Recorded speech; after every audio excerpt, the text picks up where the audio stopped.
Our guest speaker tonight is no stranger to business or to conservation.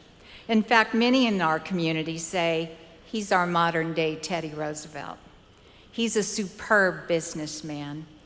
His first store was 8 square feet. He didn't expand for 13 years. Today, he employs 30,000 plus people. He has 120 million people visit his destination stores per year. He is considered the most visionary and influential retailer in the last 30 years. If you have not been to a Bass Pro, you've missed the #1 tourist destination in the United States. I'm sorry, in 3 states. I apologize.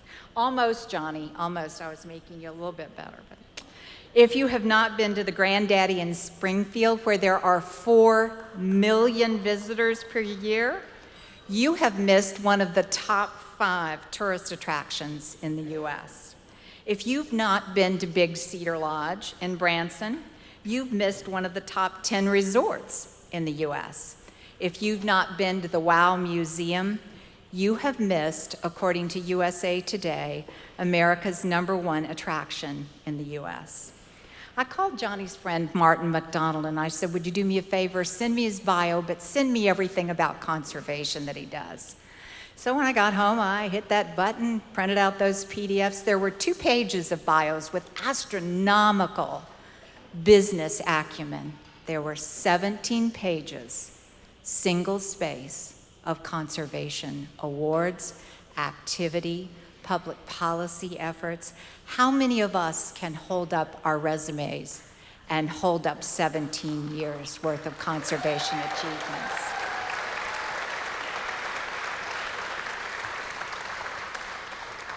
Teddy Roosevelt created the containers for conservation. He created the system, the structure, and funding for what we have today. Johnny Morris has created the maintenance and stewardship of the Roosevelt legacy. Johnny Morris has done well. He has embedded in his DNA, from wonderful parents who love the outdoors, the understanding of the responsibility that if you do well, you need to do good. So on Roosevelt's birthday, we recognize the steward of Roosevelt's legacy, John L. Morris.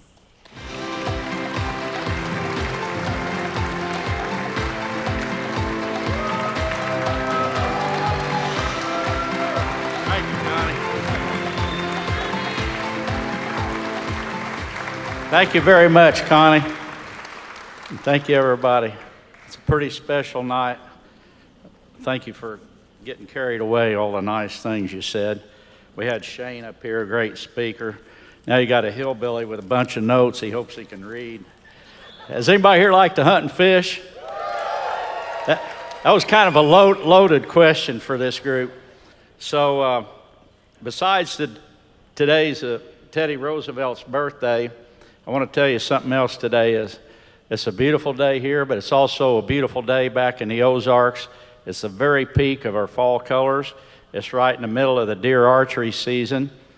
Last night, I was in my tree stand, and the biggest buck I've seen in a long time came in, but he's just a little too far for this old guy to have a good shot. And I was kind of dreaming about being there tonight, but this old guy here, our buddy Dick Corbett, he says, Johnny, you're coming down here. But seriously, it's a great honor to be here. There is no place else that I'd rather be. I come here tonight, I feel so blessed in my life by our Creator, by my family, that I've been able to spend my whole life pretty much around the outdoors, around sports, and especially fishing, that I have a passion about. And passion is a big thing. Many of you know that. That's a thing that's been strong for our country, many of our families. And I can tell you this, that our company, Bass Pro, we would not be except for a couple of big things. And one of those right at the top of the list is conservation. If there wasn't the advancements, hadn't been the advancements in the outdoors and like fish and wildlife, we just wouldn't be. People wouldn't need the gear that we have. And also, if it weren't for the passion of so many wonderful people in our company wouldn't be. So this evening, more than anything else, I was proud to be here because I feel humbled to have the opportunity. And I love my home state of Missouri. I mean, it's awesome. We are blessed so many natural resources. But what you have, I mean, I love Missouri. But what you have in Florida is totally off the charts amazing. I don't have Shane mention it, you guys know it. But from coast to coast, from north to south, east to west, this place is like totally amazing. And so it's an honor to get to be here to say thank you to all of you, the board, the staff, all of you supporters, the conservation partners of this organization. What you mean to the state of Florida is unbelievable. Like Shane talked about, what you mean, what inspiration, the eyes of the whole country and the world, in many respects, are right on this state. And what you guys have done and what you're doing, it's incredible. So to me, I just feel proud to be able to say from so many people, thank you all very, very much. You should be proud. We salute you. We thank you. And it's amazing what you're continuing to do. You don't have to do this stuff. To me, I look like it's our obligation. We've been blessed by this. We got to give back. I was thinking, too, my son was going to be here with me, but I think he went in my deer stand when I took out. But I just had a report from him. I don't think I got anything to worry about. He didn't get him tonight. I'm proud to be here, too.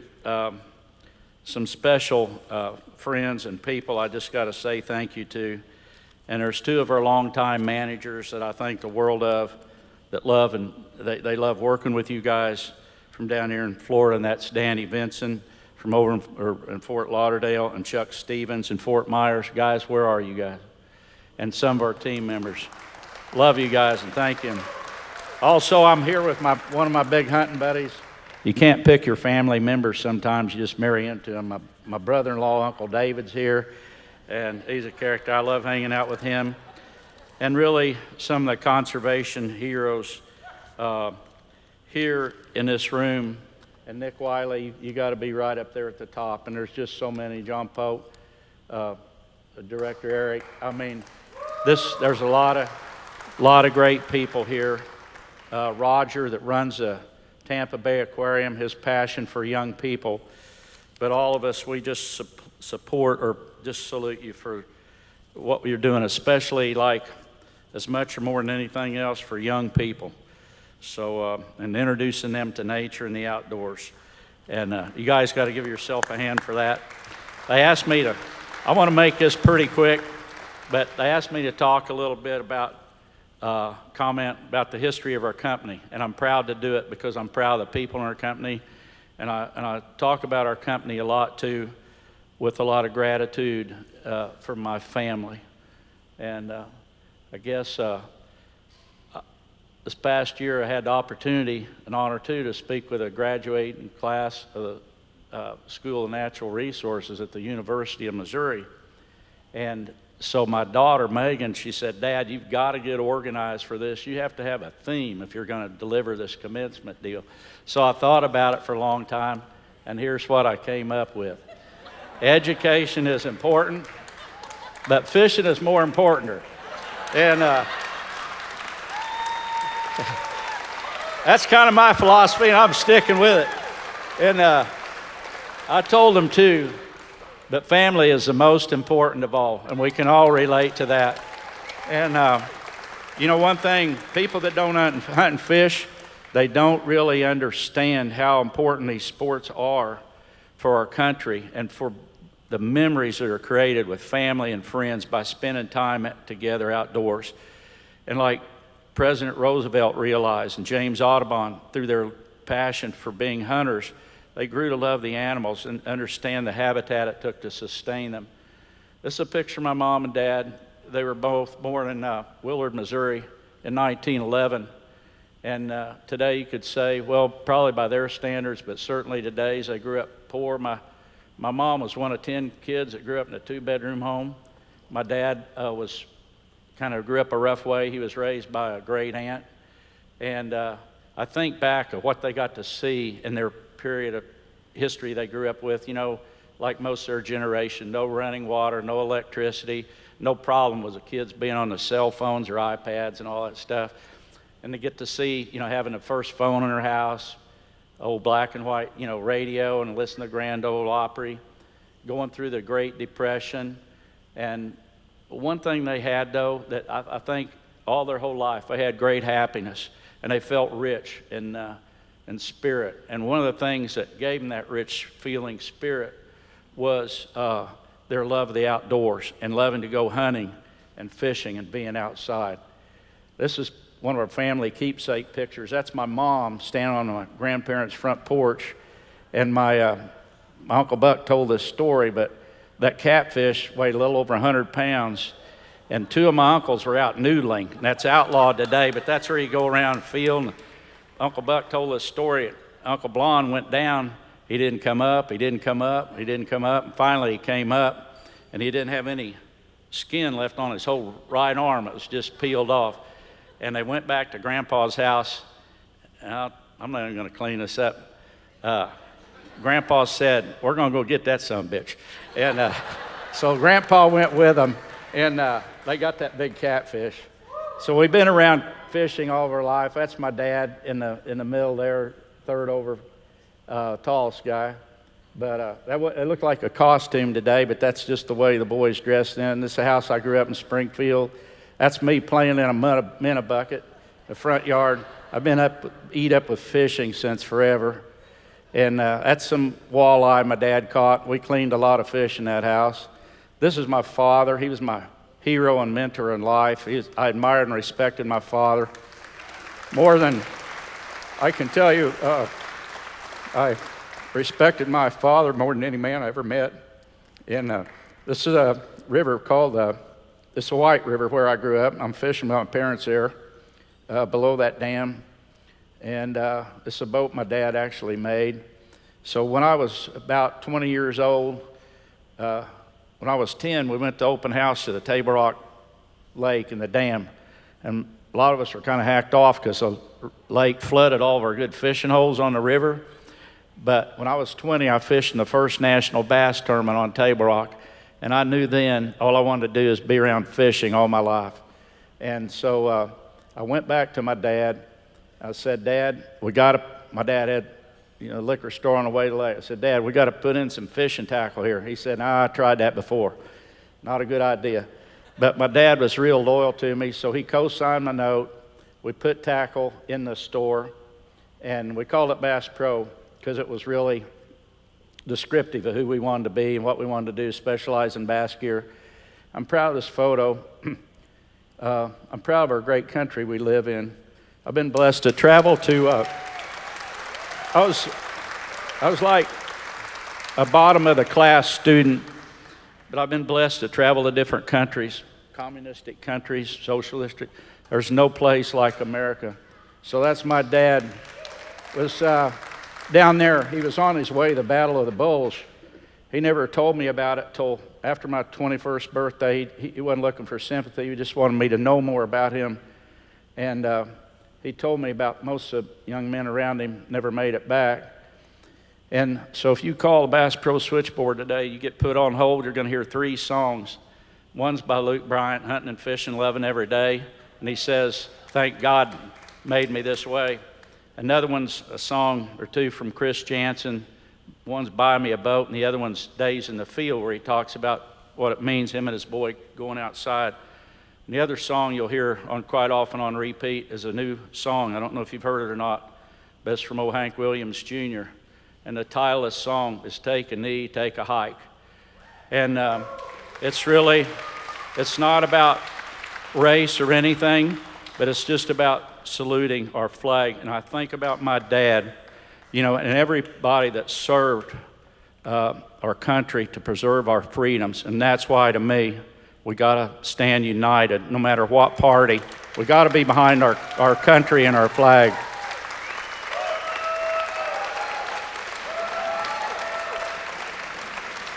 Well, we all feel that way. So, I'll get through this real quick. So, anyway, this is our first emblem we had because we had to make my dad happy. The name of his liquor store is Brown Derby, so we put that hat on top of the fish. This is my buddy Steve Reed that had worked at a convenience store. He helped me get started. This is out front of our store. As Connie mentioned, this is the only store we had for 13 years. And we did have a little fishing tackle in the booze store. And our friends from down here, Roland, Mary Ann Martin, came to the grand opening. And that's Bill Dance, a famous fisherman, peddling a few worms in front of the store. We had on a big sign out front. It said, Seagram's half gallons, $5.95, and Bill Dance is here. So this is the first aquarium we had. We went out, we got an underground gas storage tank. It was 8 feet in diameter. We cut this window, and it's actually up in this little museum we have now. But so our customers brought in bass and crappie, and we gave them credit for it on a chalkboard, who caught what. But it didn't work out very good for the crappie because the bass ate them all. But that's how we started in that, just our store. So many great people along the way. The happiest days of my life, I think 5 years, I got to compete on the professional bass fishing tour. The first 5 years we had our company, and it really helped me stay close to our customers. I mentioned family a lot. This is my mother's brother, Uncle Buck. He loved to bass fish. Him and my mom and dad really got me and my sisters into fishing. So this is a piece of history from our company. It's an old Folgers coffee can, obviously. In my aunt and uncle's house, they had like a factory on my aunt's stove. We'd go to the butcher shop, and Uncle Buck would, and he would fillet out select sow belly to make these eels, and he'd hand tie these jigs, and that thermometer was to get the Rit dye. He would dye the pork a certain, black or purple, and then we'd bottle it in the Gerber baby food jars and salt it down. And that was one of our most popular selling lures. And it worked great because with that salt in there, if you didn't get it off pretty quick, it just rust the hook, and then we get to sell everything over again. But and then a little later in life, Uncle Buck came up with another idea. So it wasn't real bad. It was just kind of spicy, but we had a new reporter for the Springfield paper came through one day. That was the end of Uncle Buck's Bassmate calendar. And This is our showroom. It's our headquarters today in Springfield. Just how we started with flyers, our first catalog in '74. We had a few simple goals, quality, selection, price, and service. We tried to stay steadfast. You guys probably don't realize this. Some of you do because you're not from here. But growing up in Springfield, Missouri, as far away from the ocean as you can get and pretty far from Florida, it was a daydream always growing up to come to Florida to bass fish. And some of these fish were caught on the St. Johns River. And I remember in one of the early day tournaments driving down and seeing these billboards about 100 miles out, welcome to the bass capital of the world. Man, I was shaking and nervous. And it's just great. And from coast to coast and all the saltwater fishing, our buddy Roland Martin over at Clewiston, his family, so many people here. There's a picture of Jim Bagley, a famous lure designer. I got to fish. I have a dear buddy, Captain Alex Adler. Some of you know him from down in the Keys. He's an awesome guy. 25 years plus, my main vacation was to go off the coast here in Bimini and fish for these giant tunas when they migrate through. It's just part of the incredible resource here. And this last winter, Captain Alex, right out of Bud and Mary's Marina in the Keys, caught a giant tuna over 600 pounds like this. And just the abundance of what you have here, our buddy, my son on the left, Richard Childress, racing guy. I got to remind you of this. You know it, but I got to say, Florida is the #1 state for fishing in America, any way you measure it, by far. I mean, it's amazing. Florida is the #1 state for boating and boat sales. One third of all saltwater fishing boats sold in America are sold in one state, Florida. Fishing is a big deal here. I wanted to show this map to you briefly, just because you know what Florida means. This is where people come from that we track, that come to our stores in Florida. how many people from all over America and really around the world dream to come here to what you have. This is just some of our history. The sport fishing capital of the world, it's referred to down in Isla Morada. Hopefully a lot of you have been down by our store, Worldwide Sportsman. It used to be an old boat storage barn. The gentleman on the right is a legend in fishing in the world, and certainly here in Florida, the late George Hummel. He was a guide. He partnered with, I love this man. He partnered with Billy Pate. Billy Pate, world record fly fisherman. Billy wanted to go continue to fish around the world, and George stayed and ran the shop. We bought the shop from Billy and George, moved it in. George was going to stay for 2 years and run the shop. He stayed 17 years till he passed away. He was the first guy to open that store every morning. And here's some pictures of him fishing with presidents, his partner Billy Pate, Ted Williams. They could never be beat in tournaments, and he's a wonderful guy. And so, as we heard many times, today's Teddy Roosevelt's birthday. He said so profoundly, there can be no greater issues than that of conservation in this country. One thing all of us in our company have come to believe, that to achieve really great things in conservation, like most things in life, it takes teamwork. We need regulations, we need regulatory agencies, but mainly we need all of us reaching out to each other. And that's when exciting things happen. And that's why we salute you. I hope you get a chance, if you haven't, to come to our home. We just embarked for the last several years to build and open a fish and wildlife museum and aquarium. Unique thing about this, it's totally dedicated to the sportsmen and women of America and their efforts to promote conservation. So we hope you come. And I have a closing. I gotta give you this closing quote. You know, dear Mrs. Bush, she passed away, and this quote toward the end of her time, she wrote this: "At the end of your life, you will never regret not having passed one more test or not closing one more deal. You will regret time not spent with a husband, a friend, a child, or a parent.